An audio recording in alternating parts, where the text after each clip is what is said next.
Hello everybody, it's Justin with Shock Therapy, and we are here with Branden Sims, pro UTV driver who just happened to have won the Baja 500. That was actually last week.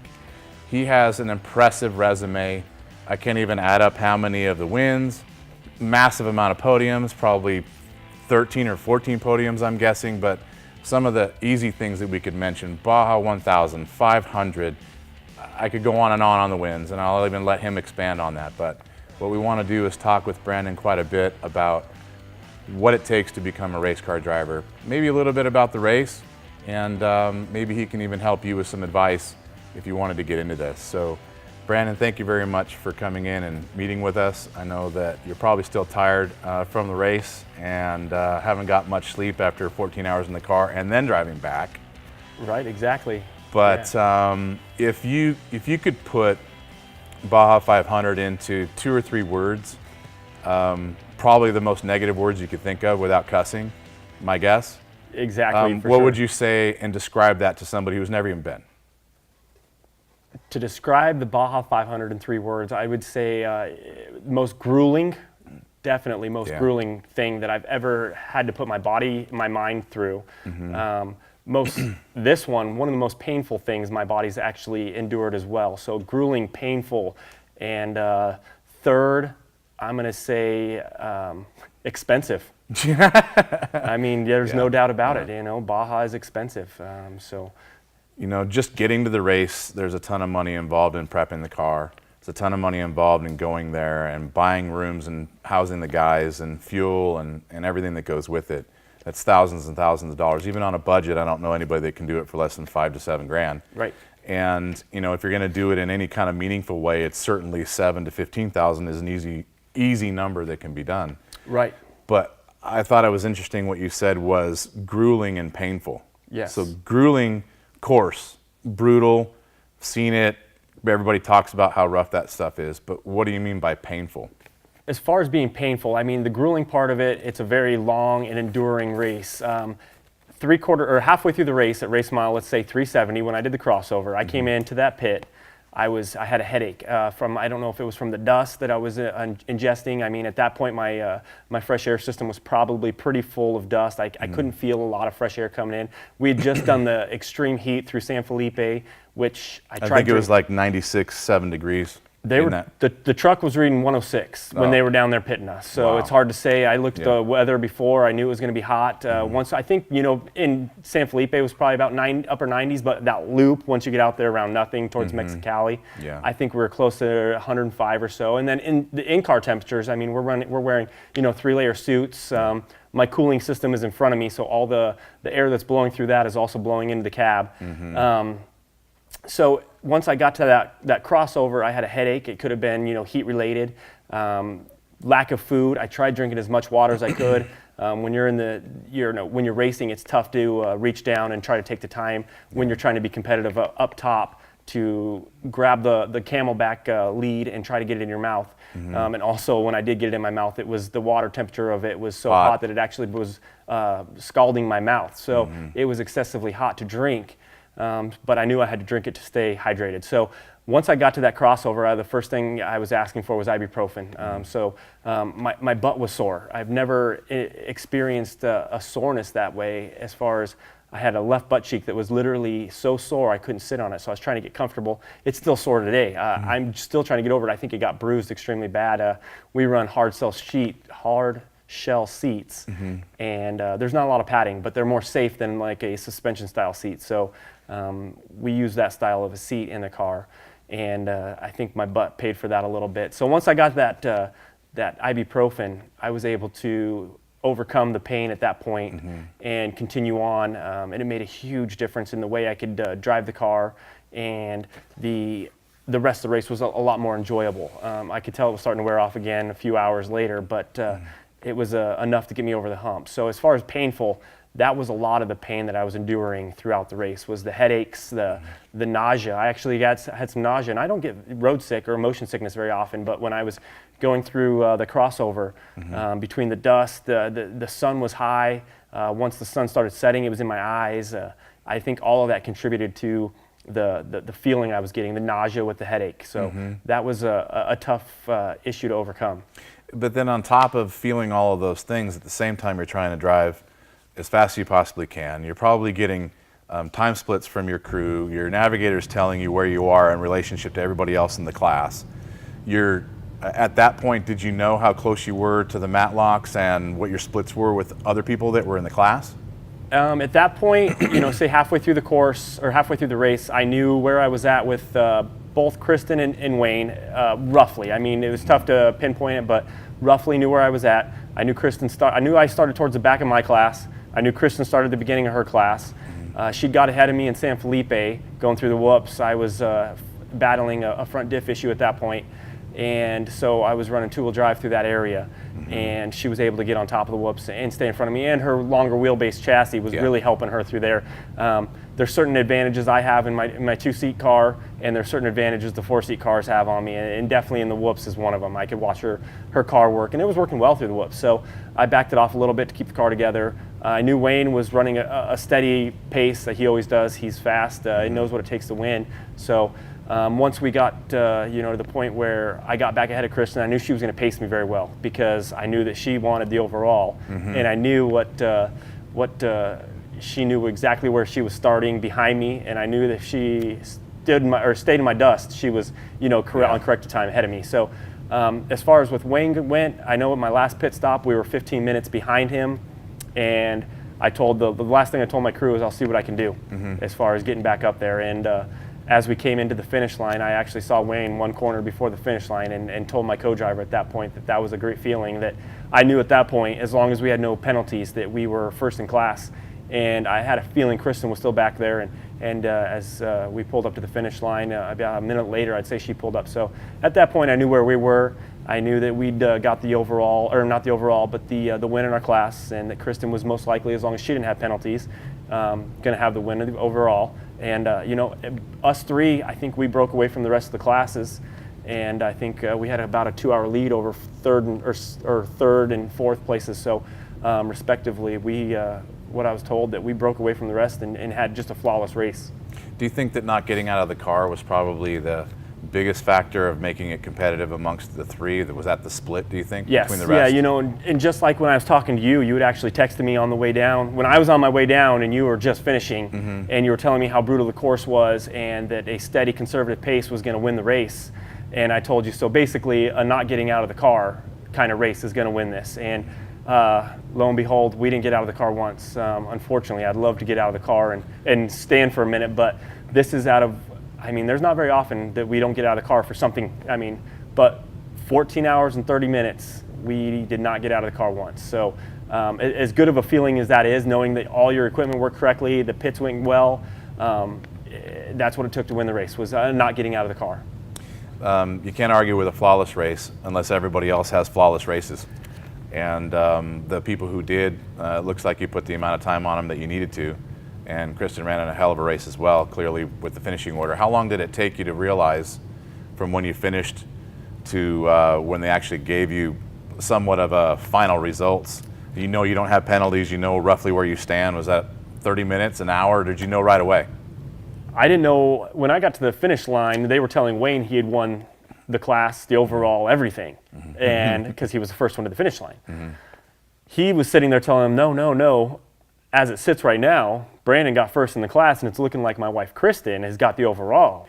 So at that point, everybody was thinking Wayne had won, and Wayne was trying to sit there and tell him that he hadn't. They actually gave him the flag and everything. I haven't even received the flag yet, so I don't even know. Hopefully he sends it to me with, because I had to pick up my trophy. So at that point, they were telling him he was the winner. I was second, and we knew together that I'd already beat him, and that Kristen was probably going to beat us on time. The next morning, we woke up still not knowing where we were penalty-wise. It's tough when you're down in Mexico. It really is. There's a lot of speed zones. There's a lot of time areas where you could get penalties. You got VCPs. You've got, when VCP stands for virtual checkpoint. So it's basically a checkpoint out in the middle of nowhere that you don't see anything, but you must go through it. So you have to hit all those to get no penalties there. And I think that the rules are 60 feet either side of the VCP. There is a footage, yes, and I don't know exact numbers, but yes, that sounds something correct. like that, and it's really easy depending on where they put it in the corner to be 60 feet one way or the other. And if you're in the dust, you don't know where the course actually is, and you're driving off the GPS and or using the Stella to try and tell you, it is super easy to miss one. It is, exactly. So, you know, basically without pre-running, we didn't know where they were. So, I mean, a lot of people that do the pre-runs with the VCPs, they can say, I know you got to go all the way out to this corner to do it. So basically I told my co-driver, I said, don't deviate from the track at all. Let's follow that line to its certainty. Let's make sure, because we've got Stella that says you hit your VCP. I said, make sure that we go all the way to that VCP, make sure that thing dings, and then we'll keep going. So we weren't sure quite where we were as far as any kind of penalties. There were some times where I thought that maybe we had a speeding penalty. Maybe, I mean, because if you're in a 37, you hit 37, that thing beeps a little bit, and you're like, oh shit, I probably got a speeding penalty there. So yeah, I wasn't quite sure if we were going to beat Wayne, or if Kristen had any kind of penalties, if Wayne had any penalties, if I had penalties, they both beat me, you know. So we had to get home. We had people that had to make it to the airport at a certain time, so we had to leave early Saturday morning. The awards weren't till noon. They didn't release the official results till 11, so we're driving down the highway still. And still not knowing exactly where we sat. We got to the border crossing at Tecate, and we sat there for 3 hours. So at probably, 11 o'clock, I'm sitting there on score site trying to hit refresh, and then finally it pops up. And fortunately, the top three, I think maybe even four, I think Jake even, none of us got penalties. So it was a pretty amazing to see that the top drivers in the classes were able to pull away with no penalties, and you go through and there's penalties throughout that whole, whether it's trophy truck drivers or whatever, there was a lot of penalties given out, lots in our class. So it's nice to know that we were able to win without having any kind of penalties on us, you know, without supposedly cheating or trying to cheat. Yeah. And that we were racing against other people that had no penalties as well. So you know that you're racing against the best. I think a lot of people that may not be racing don't have any idea to what level that you have to drive the car to be competitive. You know, I think a lot of people are under the misconception that you can just kind of tool along, save the car, not break it, and you're going to be fine. I don't agree with that. I've seen what pace needs to be. Maybe you can tell somebody exactly how hard you have to push to be at a level to be in a top three or even win.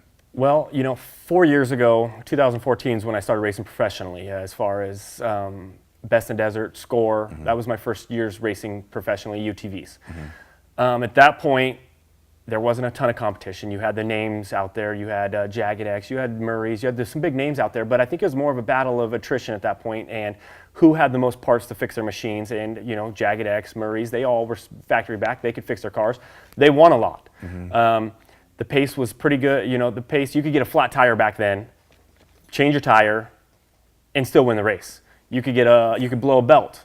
You could even blow 2 belts sometimes, fix them, mm-hmm. and win a race still. The pace has changed dramatically now. It's gotten to the point where if you have one failure in your car, simple, tire, belt, you might as well kiss that podium spot goodbye almost. Even in these long races, it's getting to that way. We're having to run so fast that, I mean, if you go through, I mean, I don't know exactly how many starters there were, 300 something I want to say, that started this race. We're looking at 40 something overall finishing, and that's dirt bikes, quads, trophy trucks, class ones.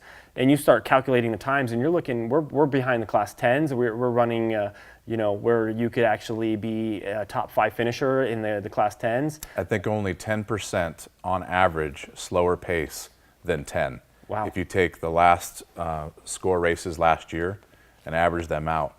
And I think that you'll see at the end of this year, that's going to be closer to 5% or even with podiums in 10. So yeah, the pace that we have to run now, I mean, like I was explaining earlier, the brutalness on my body I was having to endure. I used to be able to run a pace that was a lot easier on my body, but now I'm having to push the car to its extremes, and the toll it takes on the vehicle. And you know, there's stuff that it does that I can't believe it does. You know, mm-hmm. I'm just surprised that it holds together. There's just because the pace we're running. I mean, it's just, I mean, the people that we're passing in, I mean, we're running 90 miles an hour and stuff that I would never imagine running 90 miles an hour through. I mean, whether it's the dust or bumps or whoops or rocks, you just have to do it. You know, the pace has gotten so fast. It's unbelievable. Everybody says 2-foot whoops, 3-foot whoops, 4-foot whoops. I don't think anybody really realizes how big that is when you're actually running 70, 80 miles an hour and they come up like that. You're not ready for it. Right. You can't set the car up. It's not like you've been dancing on top of them for the last 10 miles and you know exactly what you're expecting. Right. Just a surprise 3-foot whoop that's higher than your belt line. Right. It'll send the car 20 feet one way or the other, 10 feet in the air, sideways, and wreck you. That's big stuff, and these cars do it. Yeah, a lot of people can relate, to the sand dunes, and those whoops you can get on top of. They're spaced correctly, whether it's sand highway, the bottom of olds. I mean, you can get on top of them. You hit them at the right speed. But they're round, and they're only a foot tall. They are round, and they are a foot tall. So when you're relating to those, I mean, you got to double those and make them square. And your suspension really has a tough time soaking up square stuff. I mean, you feel it through the whole chassis, through your body, into your bones, and there's just somewhat that you can't get on top of. I know that the big trucks can't even get on top of them, especially, they come out of a corner, they have to use speed to get on top of them, and some of them you see even with the 2.5 feet of suspension travel, they're still just bouncing through them because they just can't get on top of them. The whoops, I mean, you stand in them, they go up to your waistline. And in the south end of San Felipe, probably the nastiest whoops on any of the score races. And there's a section of whoops where they're easily 3 or 4 foot tall, and you could see as you're going through the whoops, you can basically see there's no one there.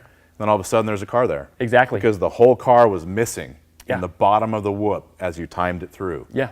And we were going through there in one race, and we got passed by a Class 1 car. And just before we got passed in that section, we were sitting there talking to each other about how slow we're going. I know we're the slowest guy on this whole course going through here, 20 miles an hour. This is a joke. The car sucks. Everything about it sucks. And there's nothing we could do. You can't go any faster. You're dragging the front bumper through the base of it. You're dragging the tail of the bumper on the way out of it. And this Class 1 goes by us, and he passed us floored at 1 mile an hour faster than we were going. Yep. 2 miles later, the guy's only 400 yards ahead of us. We could still see him. Yep. They can't go any faster than we can in some of the stuff because of the size and the fact that car will actually live. Right. Unbelievable. There's a fine line you have to find. I mean, you have to be fast, but you got to find that fine line, and it's a very fine line. I mean, very fine line of keeping your car together and being fast enough to be a top driver.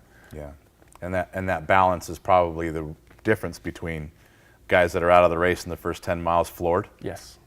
And guys that finish and win. Yes, and a lot of it has to do with just learning. I mean, experience is what it comes down to, is learning what the car can do and how much of it can do for how long before it's going to break. Prep obviously comes down to a huge part of it too. So now that we've gone through all the race stuff, at least on the last 500 from that, I think a lot of people might want to get to know you personally. So we'll switch gears a little bit and kind of get into some of the stuff that you have to do outside of the racing, maybe to get to the race or even in your daily life. So where were you born and raised? I was born and raised in Prescott, Arizona. Really? So I've lived there 32 years, and it's been a lovely place to live. It's up in the mountains, and we do a lot of trail riding, which is kind of what got me into this. We've always been in the motorsports. My dad owns an automotive repair business, so he's always been in the motorsports. And when there's so much area to ride where we live that every day after school or whatever it may be, we would go riding. So, I mean, that's where basically all this stemmed from. I've always raced quads when I was younger, and the UTV was, or the side-by-side was the next entry to the racing that I do now. Were you athletic in high school? Yeah, I was very athletic. I didn't do any of the school sports because my family was so into vacationing and going to the sand dunes or riding that if I missed practice, they wouldn't allow me to play, and I don't want to go play sports if I can't play the game. So I opted out of the school sports and went strictly with the extreme sports, whether it had been I raced downhill mountain bikes, I raced BMX, I raced quads. So all the extreme sports is what I was into at that point, and that's what we stuck with. So that was the extent of my sports throughout school. So with the sports thing connected to what you're doing now, because it's so physical to try and make the end of the race, do you have a workout routine to try and help with what you're doing now? I've always been very physically fit. I have a fast metabolism, and I work a job that is very outdoorsy. I'm on my feet all day, walking, on my hands and working with my hands all day. I eat healthy. I used to go to the gym a lot more when I had more time before I started taking the racing more professional and more serious. I used to be pretty into the gym. Obviously, this has gotten into the way of that, so I've focused more on making sure I eat healthy and continuing my day job where I can stay healthy, and the racing is taking up the rest of the time. So a lot of people don't realize that as a pro driver, they might think that, oh, life is great, you're getting paid, all you're going to do is race and work on the car all day, but that is not true. You've got a job like everybody else, and it takes up all your day. In my case, yes. There are a select few out there that are able to either have families that have enough money to support them and their racing career, or they've been able to find the right ends and they're able to race off of endorsements. At this point, I do have some endorsements, and it does help me pay for my racing, but I still go to work Monday through Friday, 8 to 5:30 every day. It doesn't allow me to work on my race car or very much of my race program at all. It's a family-ran business, and we have to be able to turn as much work as we can to be able to go do the racing. So all my race prep, race work, emails, and I found out that it's not all just racing. There's a lot of paperwork involved. I do emails, phone calls, texts throughout the day or throughout the night to try to catch up. Sometimes I'm up till midnight, 1 o'clock doing part orders, just trying to stay ahead of the curve. And so yeah, I do, everything's done after work or weekends. I don't have much of a weekend life anymore. I used to be really into boating, and that was another one of the sports I was really into, wakeboarding, wake surfing, all the fun, enjoyable summer activities. And I actually had a nice boat. I had a Super Antique that we went to the lake almost every weekend in the summer before we started racing in. And now I ended up selling that and strictly work on basically race program throughout the weekends. What do you think that you spend as far as man hours on your car, either per week or per race? I would say a solid, it's hard to say per week because if I can plan it correctly, I can knock it out a few hours a night after work. But I would say a solid 40 to 50 hours per race. So is what I spend prepping, and that just depends on what I find wrong with the car too. I usually take it down pretty far, inspect the frame, chassis, everything, replace suspension components, wearable items, whether it's Heim joints, uniballs, bolts. So depending on what I find, but I mean, 40 hours, maybe cutting it a little shy, maybe 80 hours in between races, a lot. I mean, and also depending on what race was the previous race. I mean, Baja 500, I'm going to spend a little bit more time getting ready for the next race. Right. But if you run a full schedule of Best in the Desert and you run a full schedule of Score, I think that's 12 to 13 races? Let's see here. Best in Desert's at least 7 or 8. I got King of the Hammers that I put in the middle there. So you that can one throw killed 14, 15. I'm just doing a little bit of math. That means you're going to race at least once every 3.5 weeks. Yes. On average. Yes, it's about almost 2 races per month. And so if you chop that down and just say you're going to race every 2 weeks, with the exception of maybe a summer month off, right, you're throwing 40 to 80 hours into the car in 2 weeks. Yes. So you have a complete second job. Yes, that's what it's 100%. That's what it's boiled down to. Is I basically work 2 full-time jobs. Yeah, and that's what it takes, though. Yes, and people a lot of time only see the glory of it, and they don't understand what it actually comes down to.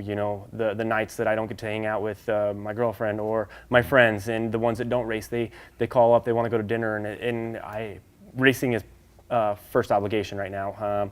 I miss out on a lot of trips, and it sucks, especially when you're seeing all the pictures and everything of all your friends having fun, and I'm at home working. What do you think or let me put it another way, where do you see yourself in the next 2 or 3 years with racing? Do you have a goal with racing? Is it to jump in class? Is it to own the class that you're in? Where do you see that? At this point, I still enjoy racing, so it's a fun to me.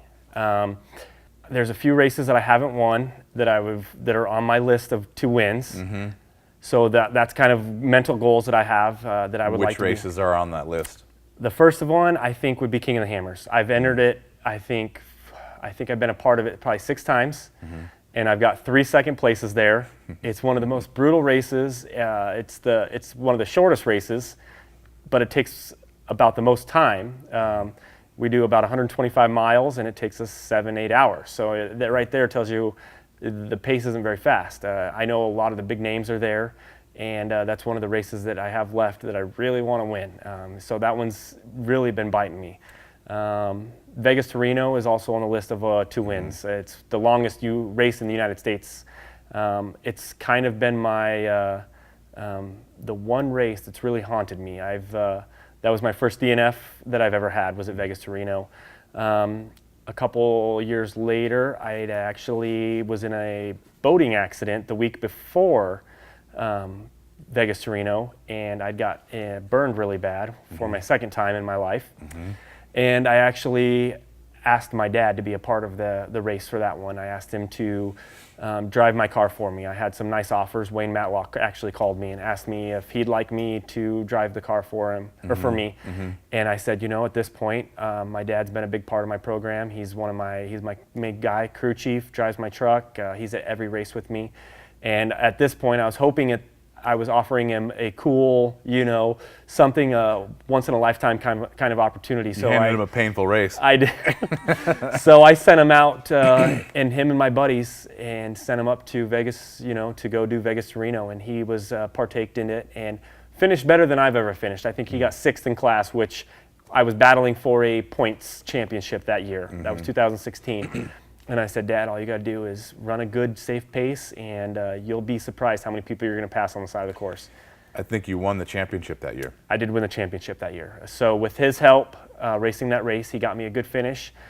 From that point on, I took it and got a couple more podiums and a couple wins to finish off the season, and we won the championship that year. So I'd like to win Vegas to Reno. That one's just, last year, it got me again. I had nothing but issues. So I think I've refigured out the car again for the 3rd time. You could go through growing pains with the cars, and I think I'm on a pretty good way that I've got it figured out right now. So I'm looking forward to the next race being Vegas to Reno, and I've got a great starting position. I got 3rd at the last race, Best in the Desert race, which was Silver State 300, which puts me in a 3rd place starting position for Vegas to Reno. So I've got a great starting position. I'd like to capitalize on that. Another championship would be cool, but I've got one of those. I've got a Mint 400 win. I've got a lot of big wins. So those are on a short-term goal. That's kind of what I'm going for. If I can continue racing the same class, be one of the most known names in the UTV, I would say this is like the biggest growth spurt they've hit. I mean, the machine or the manufacturers are battling for supremacy. So if I can be, one of the names that people think about when when a UTV gets brought up, that'd be pretty cool. So if I can continue this streak and just continue that'd be awesome. I think you probably already accomplished that goal. Well, I hope so. I'd like to continue to keep it that way. If we can maybe switch gears really quick. Yeah.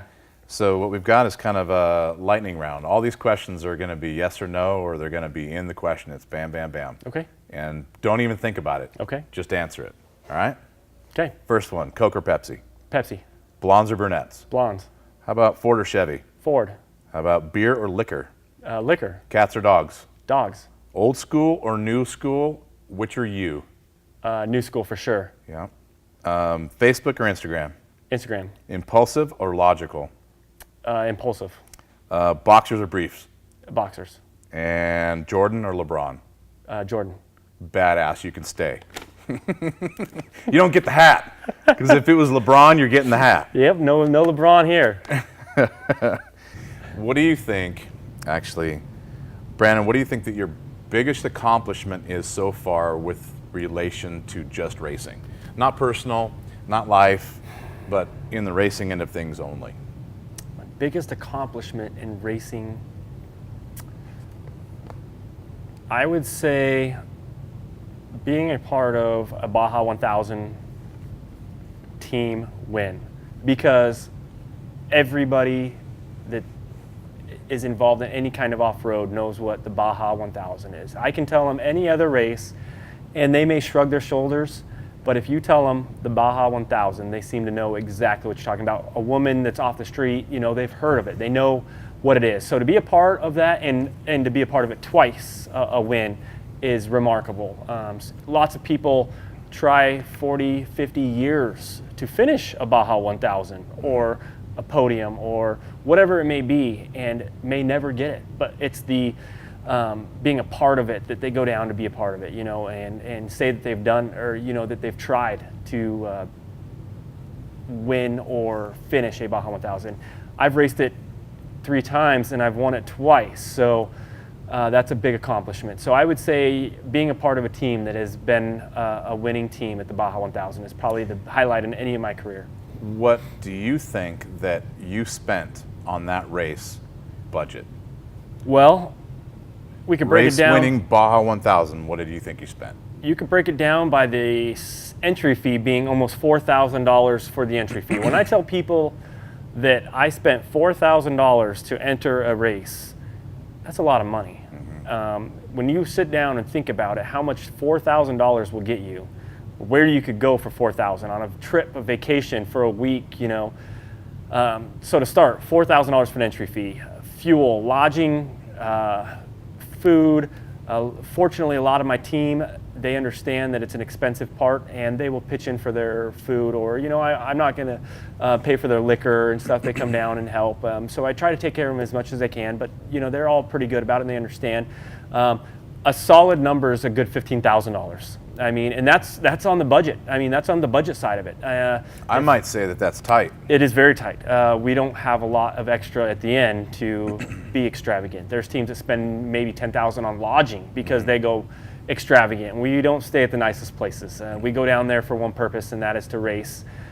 We spend maybe one night having a good time, hitting the bars up and having a good time with friends, but the rest of it's pretty serious, and we don't go down there and spend a lot of time and get to enjoy it like a lot of teams do. At $15,000, that has nothing to do with your prep cost. Oh, no, yeah, the $15,000 has nothing to do with the car itself. You're looking at, depending on what the car may need and the spare parts you may need in the trucks. I mean, we have transmissions, we have suspension components, shocks. I mean, you've got a set of shocks for $4,000 for 4 of them. You've got a transmission that's $3,000. You got engines. So I mean, you could have in any given time in each truck or in the car $10,000 to $15,000, $20,000 worth of parts on top of that. So if you're talking, budget as far as the race itself, the parts that you have on the car, the parts that you have in the trucks, you could $40,000 easily. Yeah, that sounds more like yes, a real number when it comes to actually getting the car to that starting line, the amount of time and effort it took to get it to that point. Yes. And get all your support, like you said, chase trucks with the parts in it, chase trucks with the tools, even if you had a chase truck already set up, right, just the parts you would bring just for the 1,000 that you wouldn't have to bring for a Laughlin race. Right, and a lot of the teams that go down there, they race the Baja 1000, and that's their whole race for the whole year. That's they focus on that one race. Now throw 10 other races involved and see how tough it gets. So yes, it sure does make a lot of work. So speaking of the money when it comes to race to race to race, if you're going to throw 14, 15 races into a season, you're a professional Polaris driver. What is your race budget from Polaris? I have a race budget as far as they give me a parts allowance. It's in the upper $30,000s, $40,000 worth of parts budget that I'm allowed to buy parts with. The issue comes pretty quick that we buy parts through our race budget at MSRP. So a lot of these teams are getting parts for their race cars, and they're getting a certain amount off of MSRP or a race parts price. And come to find out, it's fairly cheap to do it that way. Well, cheaper. So, I mean, I can go through my parts budget pretty quick. I mean, when you're buying transmissions for $2,800 or $2,500, motors for $4,800, and that's for a long block. That's not any of the accessories bolted to it. So, a motor and transmission set up, ready to go. A third of your budget's gone. Yeah, easily. So, you gotta be careful exactly what all, how happy you get with your parts. I mean, you gotta pay attention to what you're spending there. And then circling back to entry fees and everything as far as a budget goes, I mean, they supply me a few cars a year. At that point, I'm able to sell, keep, build, however I want to do it. If I want to sell them, I put it towards my parts budget. So your race budget is built in part by some of the cars that you're able to get from them, and you can turn around and sell. Yeah, everybody always looks at me and says, "Wow, you have 3 or 4 Razors sitting in your garage. Must be rough." And I go, "Well, unfortunately, I'm going to end up selling those to help me pay for my race program because I'm going to have to use every dollar of those to be able to afford this.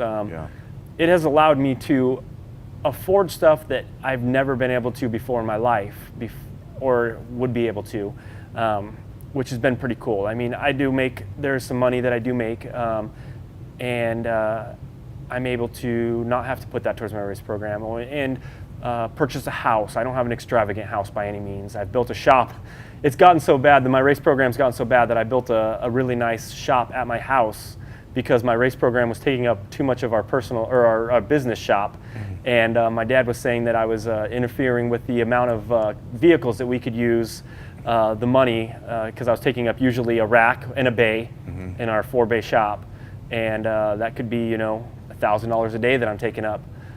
So at that point, I decided that I should build a shop in my house. So I have a pretty nice shop. I have a 2,000 square foot shop at my house with a lift, nice tools.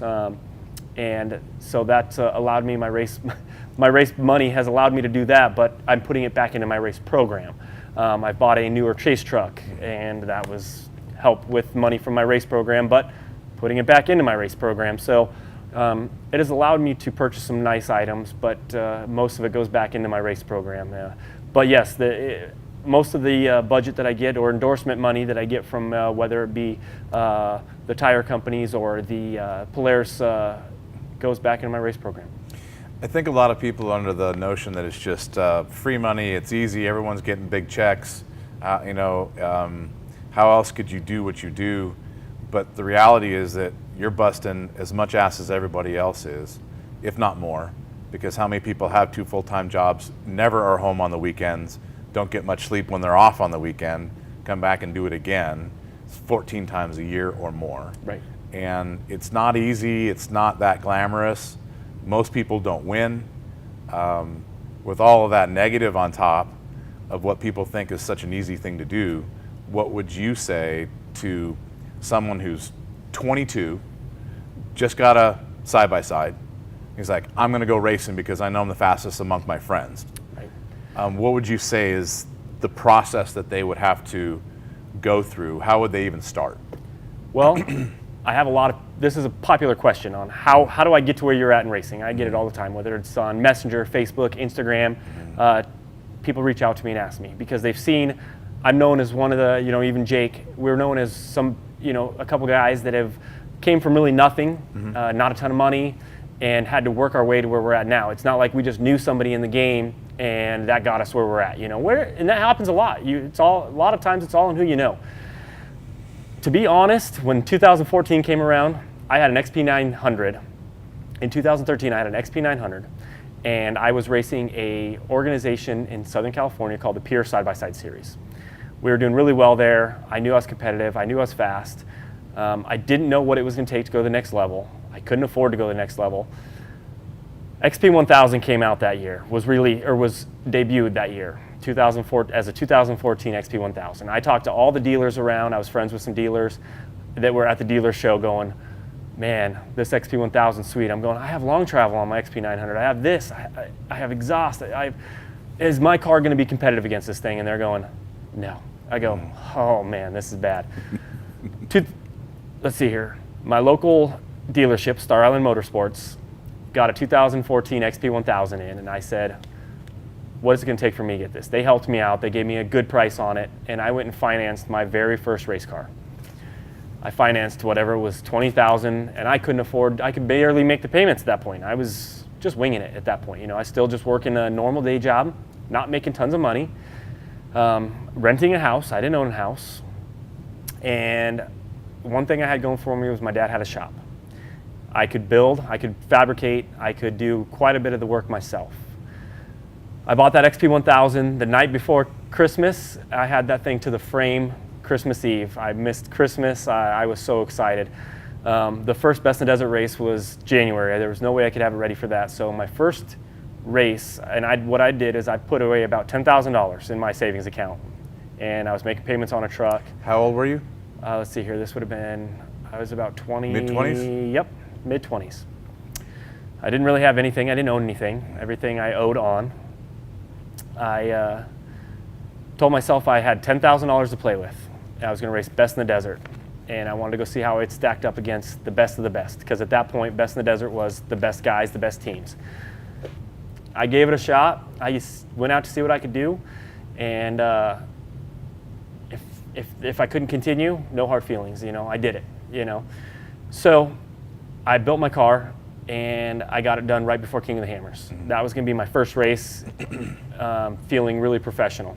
Went to King of the Hammers in this brand new, spanking, beautiful XP1000 I just spent building for a month and a half straight, and went out there and placed second in our first race in it. So I said, wow, this is awesome. First podium at King of the Hammers in it. You're thinking it's easy. Thinking it's easy. So I could roll into the next race, which is the Mint 400. Still not knowing what to do, how to even winging it. Entry fees, $1,500, something like that. And that to me back then was, a couple weeks worth of work. And so, that was a lot. So we went to Mint 400, and Jake was my co-driver. And we went out, led most of the whole race, blew a tire right before the finish line, and ended up getting a third. So great. We went to our first Best in Desert race and got third. So that we had great momentum. Next race after that was a Silver State 300. Still not knowing what we're doing. Chasing with my dad's lifted Duramax Chevy. I think I had a spare tire, maybe a belt, and that was our chase truck. And so Silver State 300 came along, and I worked my way up to the front there, and I think I blew a tire, and I was working my way through. If anybody's raced that race, you go up through the mountains, and it's kind of single track, one lane. I passed a Jagged X car. It was orange. I didn't really know anybody in the race, who I was racing against. So it was an orange Jagged X car, two-seater. Passed him in a pretty wild area. So I get to the finish line. I pull up on the podium. I got third. And so another podium in another Best in Desert race. I pull up on the podium, go over it, and that orange car comes up on the podium, and he goes, "Who's 1913?" And I'm sitting there like talking to everybody, You're thinking you're in trouble. I'm thinking I'm in trouble. I'm like, oh great, I pissed somebody off. This is my second Best in the Desert race, and I already pissed somebody off. And the guy goes, "I need to talk to you after the race." I'm like, oh great, fists are gonna be thrown, I'm gonna get punched. He pulls up next to me and goes, "Man, you passed me and made me look like a girl out there. You were going so fast. You passed me in a section I didn't even think it was possible to pass me in. Great job. My name's Craig." I go, "Nice to meet you." He goes, "Are you racing the Baja 500, which is, granted, 3 weeks away?" I'm like, "Oh no, I'm not racing that." He's like, "How come?" I go, "Well, I just didn't plan on it. I plan on racing Best in the Desert this year. That's what's in my budget." He's like, "So is it a money thing?" I go, "Yeah, it's mostly a money thing." I said, "It's just not something that I'd planned on." He goes, "Get a hold of me when you get home." And he takes my phone and writes his phone number and contact info in there, and I go, "Okay, no big deal." I just thought it was somebody with some money, and nothing of it. Go hop in my dad's truck. One of the media guys runs up to me, my buddy Rusty, and he runs up to me. He's like, "Dude, what did Craig say to you?" I'm like, "Who's Craig?" He's like, "The guy you were just talking to." I'm like, "Oh, yeah. He just asked me if I was racing the Baja 500, and I told him I wasn't, and he said that he'd like to, see me do it." He's like, "Do you know who that is?" I'm like, "Have no idea." He's like, "That's Craig Scanlon." I'm like, Still no idea. "I don't know who that is." And he goes, "That's like the head guy at Polaris Razor." I'm like, "Oh, for real?" So I open up my phone, I go down to his contact, and it has his email at Polaris, and I'm like, oh, this is awesome. So I'm all super excited, not knowing what to do with myself. So we start driving home, and I'm instantly on my phone emailing him. Monday morning rolls around, he's like, "What's going to take for your race Baja 500? I get an email back like instantly. I'm like, holy cow, this is freaking cool. I have no idea what I need. He's like, "Well, what do you have for spare parts?" I'm like, I think I have like a tire, a spare steering rack, and a couple belts. He's like, "You're going to need some more than that." I go, "Okay." He's like, "Well, make up a list and let me know what you're going to need." I'm like, shoot, does that mean like $1,000 worth of parts? Does that mean, $2,000 worth of parts? I don't want to be greedy. So I go, well, I'm going to email him and ask him, what if I need a transmission, because I can't afford a transmission. He's like, so I was going to put that on the list. And if he says, go, just put one on the list, then no big deal. I was like, okay. So I email him, I say, so what if I need a transmission? He goes, oh, just throw that on the list. I'm like, so that's a $2,500 item. We're not bulking over $500, $600 here. Mm-hmm. So I make up a list of about $10,000 worth of parts, send it to him. Mm-hmm. He goes, no problem, where do you need it sent? I go, okay, this is serious. And he goes, what's it gonna take for you to race the race? What do you need money-wise? I'm like, I don't know, I've never done it. I'm like, the entry fee's like $3,500 or $3,000. He's like, okay, so how about $7,000? Okay, I'll make it happen. You'll have the money this week. I'm like, okay. So I sign up for Baja 500 for the first time ever. And we go down there. We're still pretty limited crew, not really knowing what we're doing, winging it. And we go down there and place second, and right behind a Can-Am. So we were the first Razor or Polaris to finish. So at that point, basically sealed my deal. So that is basically how I got into being a factory Polaris racer. I went out, showed that I was capable of running with the top people, and that it had nothing to do with who I met or who I knew. It just meeting the right people, showing that I was capable of running fast, and a lot of it had to do my demeanor. I was very personable, and it really helped with everything. Once I got the Polaris Razor sponsorship, a lot of the other sponsorships obviously came easier due to the fact that Polaris puts a lot of money in their marketing and really helps showcase everybody else's product. So that was a big deal. And that was kind of what set the stage for where I am in now. So it'd actually be really easy for most people that are like in their early 20s and want to get started racing. The only thing they have to do is build a race car in 2 weeks, save $10,000 to do it, go enter the first or second race, make the head of the race program for Polaris, and basically the head for the UTV division of Polaris look like a girl in the race, and you pretty much are a pro. Exactly, that's all it takes. I mean, Okay. when you say it like that, it sounds like no big deal. But yes, a lot of luck. There's a lot of luck involved as well. I mean, you could be the fastest between your friends. You could be the fastest between a lot of people, but you have to be able to showcase it and produce for the companies that are actually wanting to be a part of it. And you know, I've also meeting with Polaris. They say that they've got people they've sponsored for years that haven't won a race, and lots of times it has to do with their the way they handle themselves and the way they reach out to other people. And so it's more than just the racing. You gotta have a all-in-one package. You know, you could be the best racer, and there's still that doesn't mean nothing to them. Have no media game.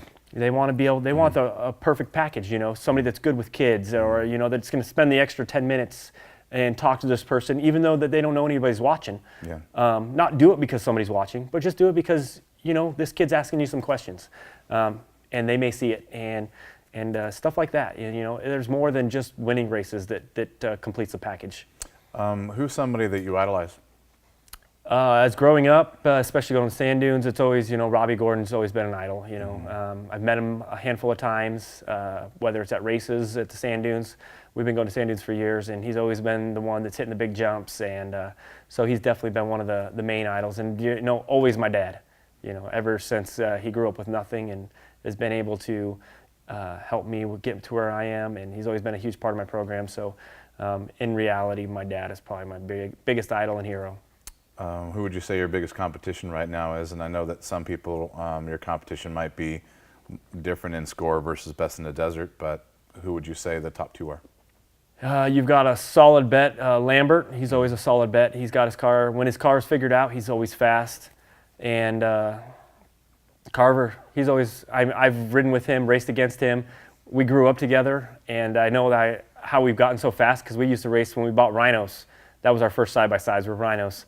And we'd go riding. He always only lived a couple miles from me, so we'd always go riding on the weekends, and we battled back and forth. And I know what he's capable of. He knows what I'm capable of. So he's obviously definitely one of the ones that I know that's going to be up top. As long as his car holds together, I know where he's going to be.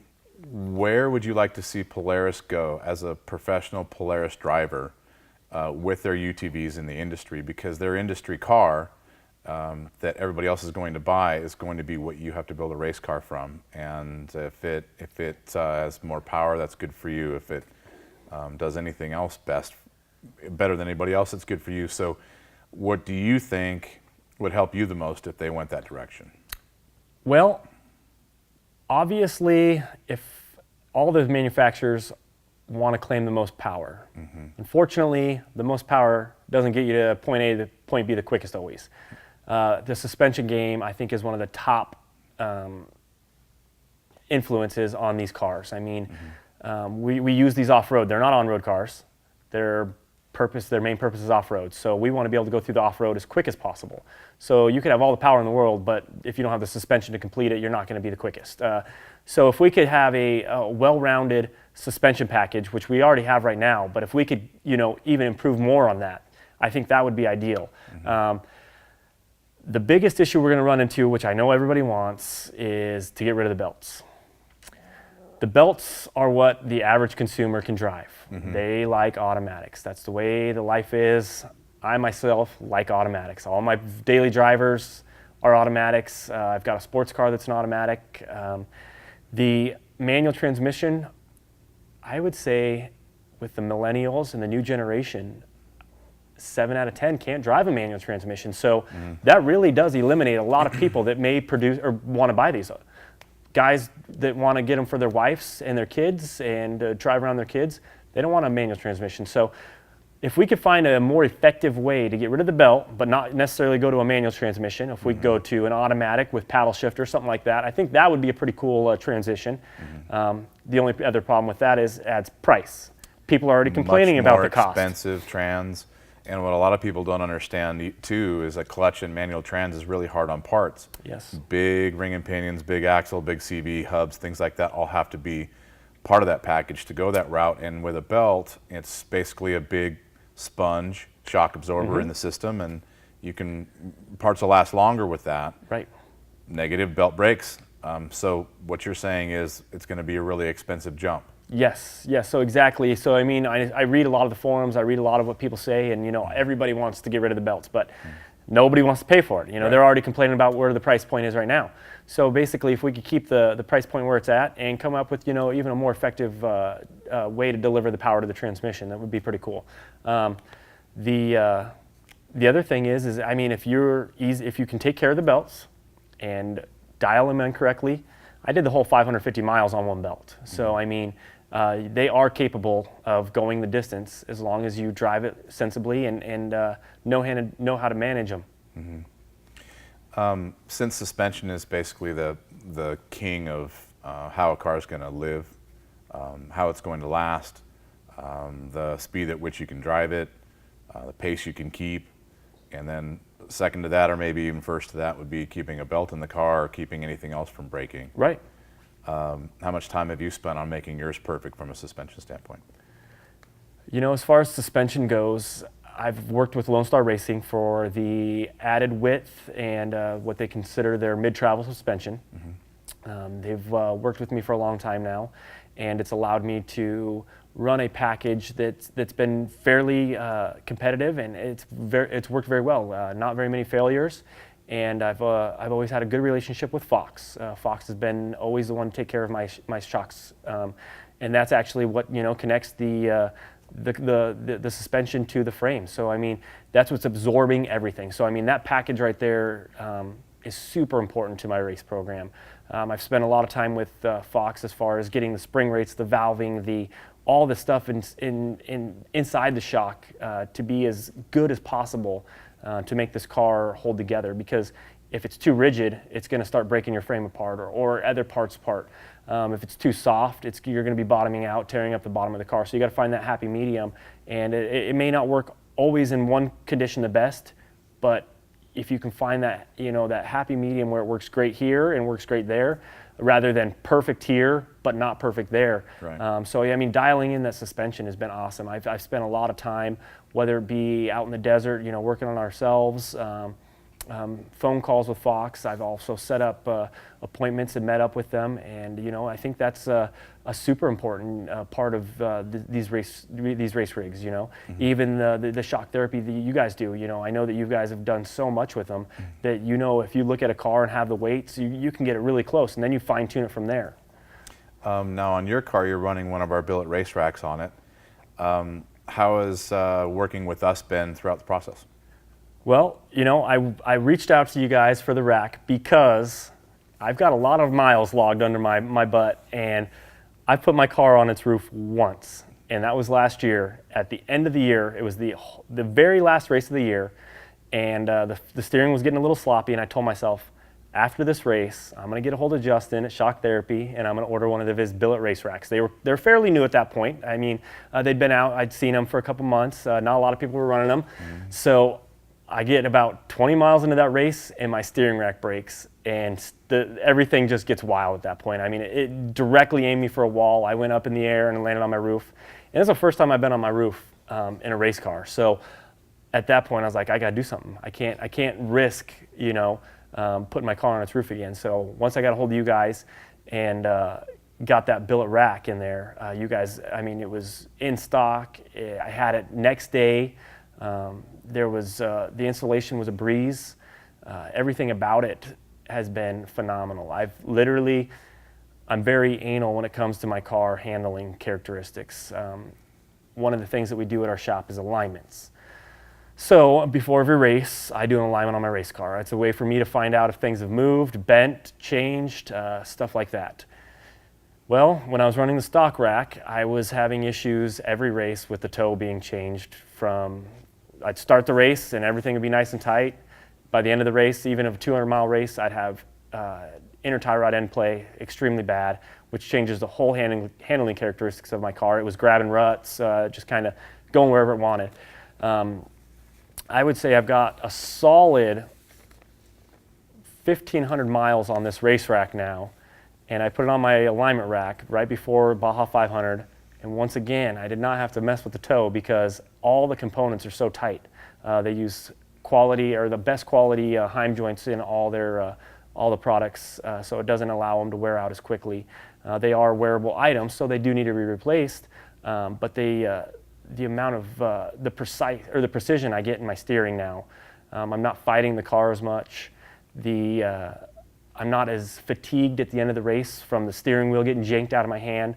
I know they quickened up the steering a little bit, so it's not too much, but it makes it so that you're not having to wrap the steering wheel all the way around. So the benefits that I've experienced with the steering rack has just been amazing. You're one of the only people that is still running a short wheelbase car. Do you have any plans on running a long wheelbase soon? Yes. I mean, as much as I do love my two-seat race car, there will be a longer wheelbase car in the future. So there will be, the next race car will be a longer wheelbase. And the handling isn't always the only thing that's different that I want to do. I can only haul about 18 gallons of fuel. And with this turbo car, and if I'm running it hard, I'm looking for fuel at about 100 miles. So like at the UTV World Championships, where it's a 150-mile race, I had to fill up where a lot of people didn't have to fill up, and I lost some position there. So the Silver State 300 race, I filled up 3 times, where a lot of people only had to fill up once. So pit strategy, just like NASCAR, comes into play there, and the more times I have to stop, the more downtime I might have. So, I mean, that's one of the biggest issues is the fuel carrying capacity, and I mean, obviously I've watched people go through whoops quicker than me, and I know it's because of the wheelbase. Well, when you retire this one, I think you said you had about 13 or 14,000 race miles on it, which is absolutely insane. You're probably going to have to do some proper Viking funeral or send-off. I would love to just drain all the fluids and hang it from the roof of my shop. I think that would just be so cool. But yes, it's I'm going to have to sit down and calculate it, but it's got a solid 13 to 15,000 race miles on it. It's got 3 almost complete seasons of, like we've gone through, 11 to 12 races per season. And obviously the shortest of those races is usually about 200 all the way up to 1,000. So yeah, it's amazing. So now that we pretty much completed the interview with Branden, the problem is that he answered every single question that we have. And because of that, we have no chance to hand him the hat. Well, the hat is our rule. If you don't answer a question or you dance around it at all, you get to get a question from the hat, and they're super embarrassing. So the fact is, we're going to hand it to him anyway. Branden, you get the hat. Pull one. Read it out loud. All right. All right. How many genders are there? And then you must elaborate. Wow. I guess I wasn't quite ready for this one. It's race car questions are a lot easier to answer. I think in today's generation, from what I understand in the internet, there are multiple different types of genders, which is awfully strange to me. And that apparently your kid I think is what they go by now, is allowed to choose their gender at any point in their life. So I think at this point there's an infinite amount of genders. I think we at least got them to blush. That was our goal. I really appreciate you coming in for the interview.